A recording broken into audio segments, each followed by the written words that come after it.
Sementara itu, saudara, dalam acara Sarasehan Ekonomi kemarin, Presiden Prabowo Subianto membantah jika keadaan Indonesia gelap yang kerap menjadi tema unjuk rasa belakangan. Presiden Prabowo mempersilahkan jika ada rakyat yang kecewa terhadap kinerja pemerintahannya. Tapi tugas pemerintah untuk rakyat bahagia. Indonesia sedang menghadapi tantangan, tapi Prabowo optimistis Indonesia dapat melewatinya dengan baik. Kita akan menghadapi tantangan, tapi saya bicara dengan tim saya, ternyata situasinya dapat kita hadapi dan bisa kita kendalikan. Saya sih tidak akan melarang orang untuk selalu memandang dengan kegelapan. Kalau ada orang yang mau lihat gelap, monggo. Tapi kalau saya lihat, saya optimis, saya bangga sekarang jadi Presiden Republik Indonesia. Kekayaan kita akan kita kuasai, akan kita kelola untuk sebesar-besarnya kepentingan rakyat. Mungkin banyak kecewa, tapi dibandingkan dengan ratusan juta rakyat kita yang akan merasa bahagia, yaitu tugasnya pemerintah. Saudara, saat berbincang dengan pemimpin redaksi di Hambalang, Presiden Prabowo Subianto menyampaikan ingin berdialog langsung dengan tokoh Indonesia gelap. Kita berbincang dengan Ketua Umum Lisan Prabowo Subianto sekaligus politisi Partai Gerindra, sudah ada Bang Hendarsam Marantoko dan juga dosen HTN serta peneliti Posdem Universitas Andalas, Bung Ferry Amsari. Selamat petang Bung Ferry, Bang Hendarsam, terima kasih sudah bergabung bersama kami di Kompas Petang. Ya, selamat petang Mbak Cynthia, Mas Hendarsam. Ya. Baik, saya ke Bang Hendarsam dulu.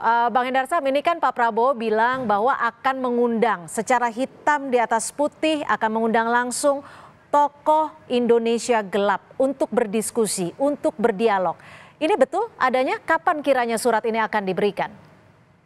Ya, bahwa kan style pemerintahan Pak Prabowo ternyata dan terbukti sangat demokratis, tidak seperti yang dituduhkan dan dikhawatirkan selama ini oleh teman-teman, terutama yang berseberangan dengan pemerintah, ya kan?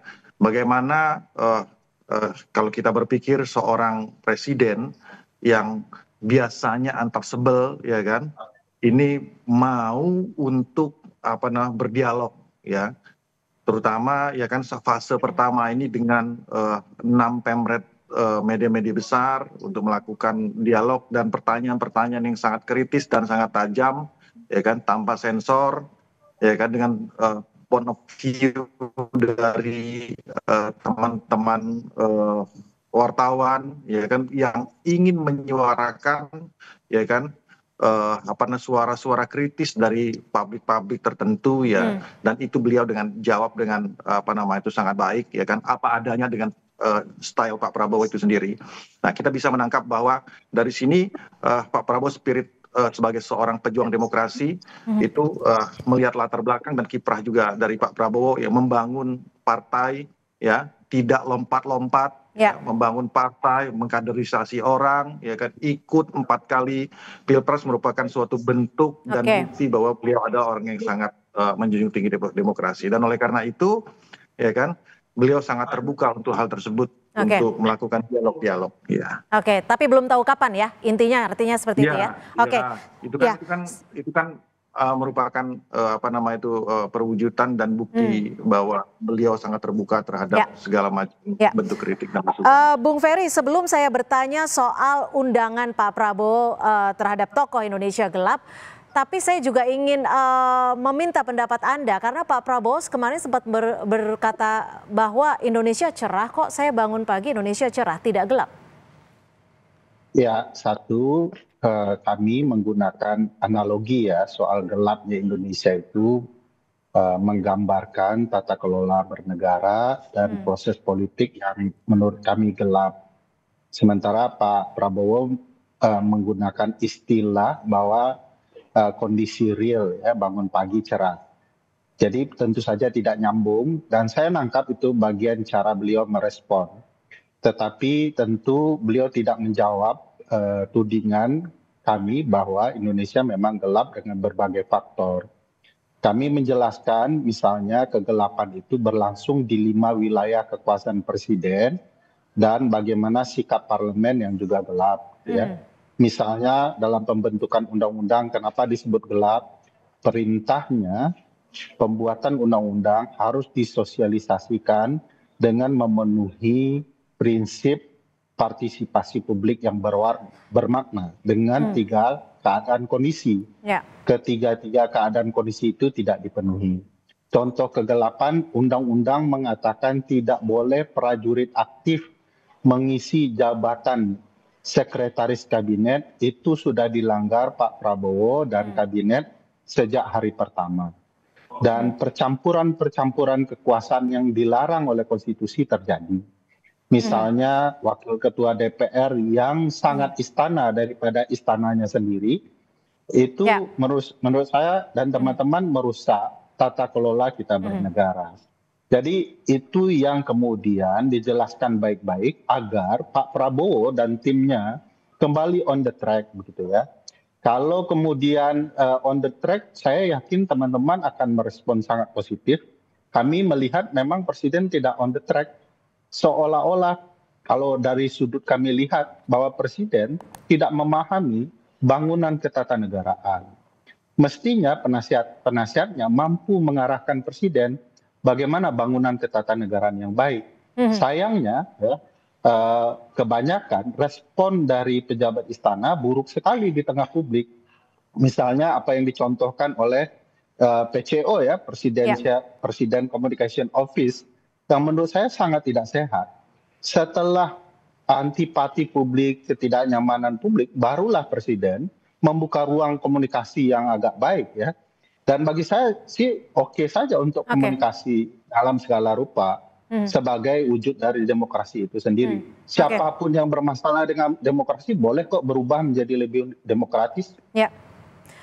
Bang Hendarsam, ini tadi yang diingatkan lagi oleh Bung Ferry adalah konteks gelapnya Pak Prabowo tuh beda dengan publik yang menyebut bahwa Indonesia gelap. Ini konteksnya saja sudah berbeda. Lalu apa yang bisa dilakukan Pak Prabowo sendiri untuk menjawab kegelapan bagi publik yang saat ini menyatakan bahwa memang Presiden, pemerintahan saat ini tidak berjalan sesuai on the track?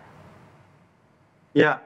Maka dari itu kita perlu juga mengetahui apakah versi Indonesia gelap ini versinya Ferry Amsari, versinya mahasiswa. Karena kalau kita lihat ini berbeda-beda versinya.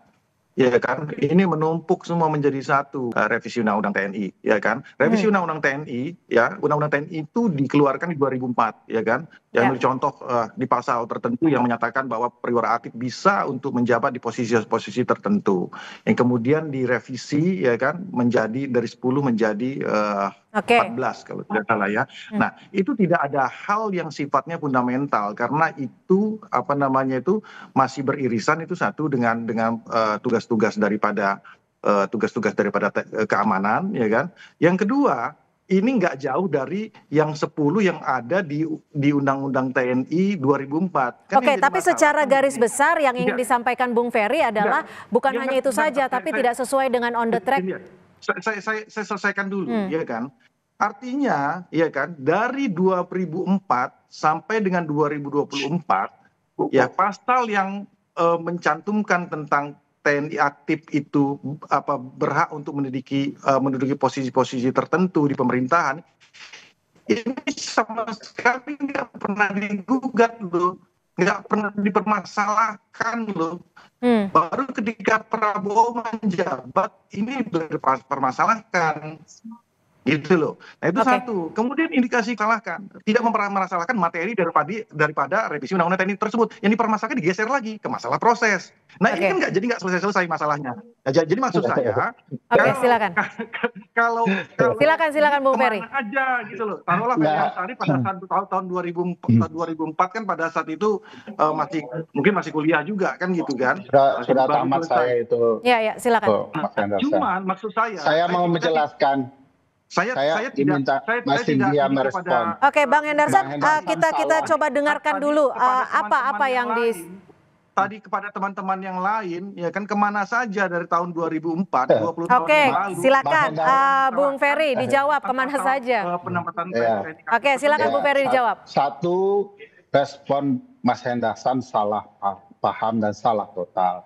Bahwa yang kita problematikakan, misal satu contoh ya, soal jabatan Seskap itu Mas Hendarsan, itu kan melanggar Undang-Undang TNI pasal 47 itu. Dari hari pertama. Kemana saja Mas Hendarsan selama hari pertama pemerintahan tidak baca Undang-Undang TNI? Tidak boleh itu. Tetapi revisi ini mencoba mengakomodir, membenarkan yang salah. Kedua, 10 jabatan itu tidak pernah menjadi problematika. Tambahan jabatan inilah yang menjadi problematika. Ya, sekarang Sebab, dengar. Ditahan dulu, Bung Henderson. Kalau Kabulok itu bukan jabatan yang berkaitan dengan pertahanan. Sementara 10 jabatan lain itu berkaitan dengan pertahanan. BIN misalnya, Kemenkum misalnya, Kemenko Polhukam misalnya, ya, SAR misalnya itu berkaitan dengan pertahanan. Kita paham itu. Yang kita masalahkan adalah penambahan-penambahan setelah itu. Misalnya Bulog, Seskap itu tidak boleh. Nah, lucunya pemerintahan Pak Prabowo, Mas Hendarsan, mohon dicatat, tunggu dulu, saya tidak jangan mempermasalahkan yang tidak kami permasalahkan. Kedua, yang perlu diperhatikan, misalnya bahwa ada keinginan ya seolah mengakomodir tadi, itu penting sekali jadi catatan pemerintahan ini. Misalnya Pak Teddy tidak boleh masuk menurut undang-undang. Lalu tiba-tiba karena sudah melanggar undang-undang beberapa bulan, dikeluarkan Perpres meletakkan Pak Teddy di bawah sekretaris militer. Ini seolah-olah istana tidak paham konsekuensinya. Hanya untuk membolehkan Pak Teddy sebagai prajurit aktif menjabat sebagai Seskap. Padahal konsekuensinya berbahaya. Karena Seskap adalah koordinator kabinet. Lalu ternyata koordinator kabinet itu berada di sekretaris militer presiden yang boleh prajurit aktif, artinya Sesmilpres boleh mengendalikan kabinet. Itu konsekuensi hukum tata negara yang kayaknya belum dipahami oleh pihak istana. Bung Ferry, tapi di saat ini, saat berkomunikasi dan juga berdialog dengan sejumlah pemimpin redaksi, Pak Prabowo juga menyatakan bahwa terbuka untuk berdialog dengan tokoh-tokoh Indonesia Gelap. Sebelum kita lanjutkan, kita dengarkan dulu pernyataan dari Presiden Prabowo Subianto. Prihatin ya, mungkin saya juga mau dialog. Saya mau ketemu lah sama siapa. Mari kita bahas ya kan. Mungkin tidak usah di publik ya. Tokoh-tokoh yang Indonesia Gelap, Indonesia Gelap maksudnya oke, kalau memang Indonesia gelap, mari kita kerja supaya Indonesia tidak gelap. Iya kan? Kok Indonesia gelap? Kabur aja deh. Kabur aja dulu deh, ya kan? Oke Bung Ferry, sudah terbuka ruang dialognya. Jika memang ini terlaksana, poin apa saja yang ingin Anda sampaikan kepada Pak Presiden dan apa yang diharapkan dijadikan forum dialog ini maunya seperti apa? Ya, tentu saja sebagai bagian dari masyarakat sipil, kami tidak merasa bagian utuh sebagai tokoh. Jadi ada sebutan tokoh. Tapi kalau orang yang menyuarakan Indonesia Gelap, kami merasa itu karena tokoh-tokohnya bagi kami adalah mahasiswa-mahasiswa. Nah, kalau diundang tentu saja kewajiban kami memenuhi undangan karena yang sunnah itu kan mengirimkan undangan gitu ya. Nah, kalau diundang apa yang perlu disampaikan satu, bahwa proses harus terbuka kepada publik. Publik harus ikut mendengarkan apa yang mau disampaikan Presiden dan jawaban Presiden. Makanya kami memberi syarat harus online ya, bisa disaksikan publik supaya ada keterbukaan. Kedua, mau disampaikan Pak, Bapak punya kesempatan untuk mengubah negara ini karena baru katakanlah berapa bulan gitu ya. Tetapi kalau Bapak gagal memanfaatkan, Bapak akan melanjutkan kekacauan-kekacauan saja.